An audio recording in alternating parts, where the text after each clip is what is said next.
भक्ति सागर चैनल पर। दोस्तों, शरद पूर्णिमा की रात खीर क्यों बनाई जाती है, खीर को क्यों छत पर रखा जाता है। दोस्तों, इस बार खीर बनाएं या ना बनाएं, छत पर रखें या ना रखें, क्योंकि इस बार चंद्रग्रहण भी लग रहा है। संपूर्ण जानकारी बताएंगे कैसे चंद्रग्रहण से बचें, खीर क्यों खाने चाहिए और इसके लाभ क्या होते हैं। शरद पूर्णिमा की संपूर्ण जानकारी आज की वीडियो का जो विषय बहुत ही सुंदर है। शरद पूर्णिमा के दिन इस जानकारी को आप जरूर देखेगा और जो मैं आपको जानकारी बताऊंगा इस जानकारी को मिस मत करना। आज मैं आपको आपके शरीर में एक ऐसा अमृत पैदा करने वाला तरीका बताऊंगा जिससे आप आजीवन जवान रहेंगे, आपके शरीर में कभी बुढ़ापा नहीं आएगा। इसलिए मैं बोल रहा हूं कि इस वीडियो को ध्यान से देखना। इस वीडियो को देखने के बाद आपको अन्य वीडियो देखने की जरूरत नहीं पड़ेगी। ध्यान से देखना। देखिए, शरद पूर्णिमा पर खीर बनाने की परंपरा काफी समय से चली आ रही है। रात को चंद्रमा की रोशनी में दूध से बनी खीर रखी जाती है और फिर इसे माँ लक्ष्मी जी को भोग लगा करके सुबह प्रसाद के रूप में प्राय घर के सभी सदस्यों में, सभी लोगों में बांटा जाता है। आपको बताने जा रहे हैं कि ये जो खीर है इसे खाने से क्या लाभ होता है। वास्तव में हमें शरद पूर्णिमा के दिन चांद की रोशनी में क्यों रखना चाहिए खीर, सारी जानकारी इस वीडियो में विस्तार से बताएंगे। दोस्तों, अश्विनी मास की पूर्णिमा को शरद पूर्णिमा कहते हैं और इस बार शरद पूर्णिमा 28 अक्टूबर दिन शनिवार को पड़ रही है। यह साल 2023 में यानी कि जो पूर्णिमा रहेगी बहुत ही अद्भुत है, क्योंकि इस दिन एक तो शनिवार है, साथ ही साथ शरद पूर्णिमा के दिन कई शुभ योग भी बन रहे हैं।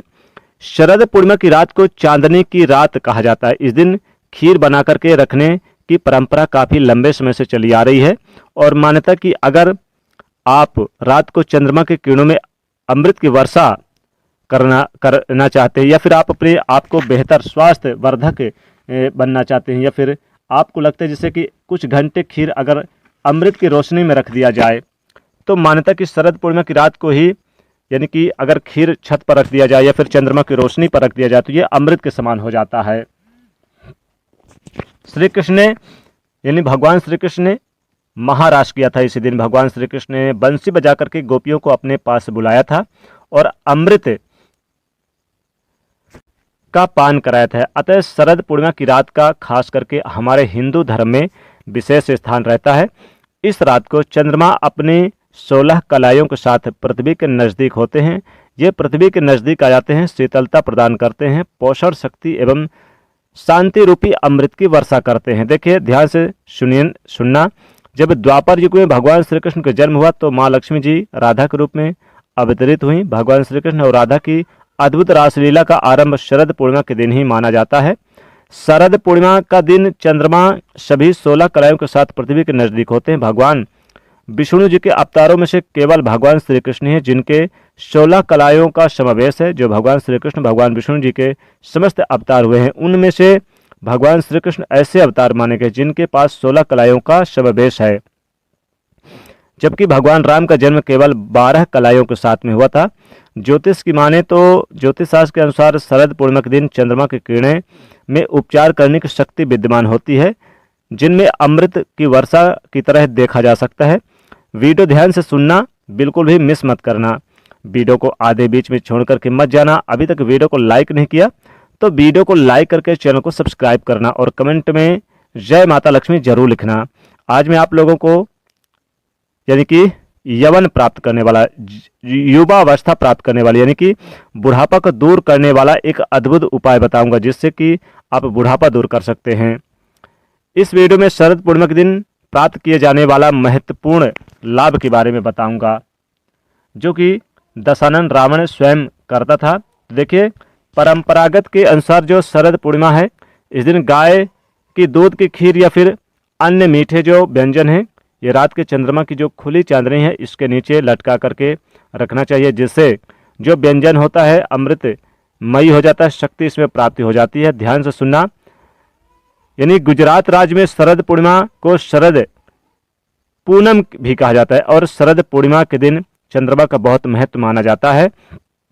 जो व्यक्ति पूर्णमासी उपवास का संकल्प लेता है ऐसे व्यक्ति शरद पूर्णिमा के दिन से उपवास प्रारंभ करते हैं और ऐसा माना जाता है कि इसी रात के बाद मौसम बदलने लगता है, सर्दियां शुरू हो जाती है तथा मंदिरों में पूजा अर्चना करने की जो खुलने का समय होता है, बंद होने का समय होता है, इसमें परिवर्तन हो जाता है। शिव भक्तों के शरद पूर्णिमा का विशेष महत्व होता है। मान्यता है कि भगवान शिव और माता पार्वती के पुत्र जो कुमार कार्तिकेय हैं, ये शरद पूर्णिमा के दिन ही जन्म हुआ था। ये शरद पूर्णिमा के दिन ही जन्म लिए थे, इसी कारण इन्हें कुमार पूर्णिमा के नाम से भी जाना जाता है। लंकापति रावण शरद पूर्णिमा की रात की जो किरणें होती थी, चंद्रमा की जो किरणें होती थी, इस किरण को दर्पण के माध्यम से अपने नाभि पर ग्रहण करता था और इस प्रक्रिया से उसे पुनर्यवन की शक्ति प्राप्त होता था।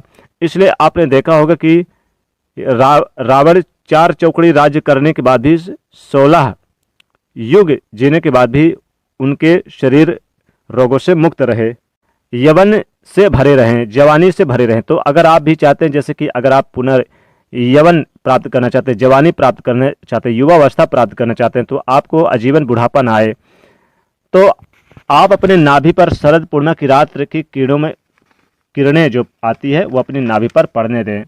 बिल्कुल आजीवन आपको बुढ़ापा नहीं आएगा।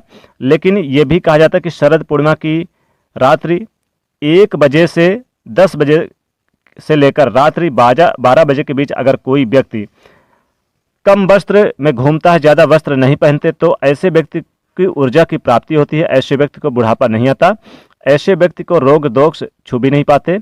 तो आज जो है ये उपाय करके आप देख सकते हैं। पौराणिक मान्यता के अनुसार शरद पूर्णिमा के दिन माता लक्ष्मी जी का अवतरण हुआ था। जी हाँ मित्रों, आप हमारे वीडियो को देख रहे हैं तो बड़े ध्यान से सुनना दोस्तों। जब समुद्र मंथन हुआ था तो समुद्र मंथन में माता जो लक्ष्मी है, इनका जन्म हुआ था समुद्र मंथन में शरद पूर्णिमा के दिन निकली थी और समुद्र मंथन से इस दिन अमृत भी निकला था। ब्रह्मदेव ने यह भी कहा था कि प्रत्येक वर्ष में आने वाली शरद पूर्णिमा के दिन आप बिल्कुल ही अपने किरणों के माध्यम से पृथ्वी लोक पर, भूलोक पर अमृत वर्षा जरूर करना। और ये जो अमृत वर्षा है स्वतः चंद्रदेव अपने किरण के माध्यम से पृथ्वी लोक पर करते हैं। दोस्तों इस बार शरद पूर्णिमा के दिन चंद्र ग्रहण भी लगने जा रहा है, यानी कि साल का दूसरा और अंतिम चंद्र ग्रहण 28 अक्टूबर शरद पूर्णिमा के दिन लग रहा है। दोस्तों इसलिए यह भी जानना आपके लिए आवश्यक है कि खीर को छत पर रखें या ना रखें, खीर को बना करके बाहर रखें या ना रखें, रोशनी में रखें या ना रखें।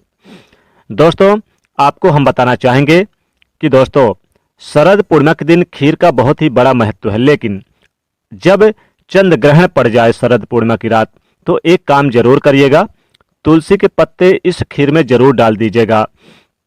हालांकि दोस्तों इस बार का यह चंद्र ग्रहण जो शरद पूर्णिमा की रात लगेगा, ये रात्रि 1:06 से शुरू होगा और रात्रि 2:52 तक ये